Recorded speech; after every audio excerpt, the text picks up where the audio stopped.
এক দেশে এক নিষ্ঠুর রাজা ছিল, যে তার প্রজাদের উপর সবসময় অত্যাচার করত। রাজা প্রতিদিন নতুন কর চাপিয়ে তাদের সম্পদ ছিনিয়ে নিত আর যাকে খুশি শাস্তি দিত। প্রজারা সব সময় ভয়ে থাকতো, কিন্তু তাদের কোনো উপায় ছিল না। একদিন রাজা তার সিংহাসনে বসে ভাবছিল কিভাবে আরো শক্তিশালী ও ক্ষমতাবান হওয়া যায়। ঠিক তখনই দরবারে এক সাধু প্রবেশ করলো। রাজা তাকে দেখে বলল, হে সাধু, তুমি কি চাও? সাধু হেসে বলল, আমি কিছু চাই না, তবে তোমাকে একটা সতর্ক বার্তা দিতে এসেছি। মনে রেখো, রাজত্ব চিরকাল টিকে থাকে না।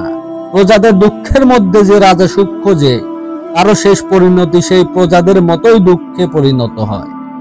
রাজা এই কথা শুনে হেসে উঠল এবং বলল, আমার ক্ষমতা অনন্ত, কেউ আমাকে ধ্বংস করতে পারবে না। সাধু কিছুক্ষণ পর রাজ্যসভা থেকে সরে গেল।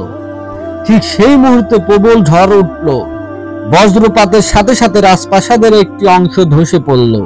রাজা আতঙ্কিত হয়ে বুঝতে পারল সাধুর কথা মিথ্যা নয়। সেই দিন থেকে রাজা প্রজাদের প্রতি দয়া দেখানো শুরু করল।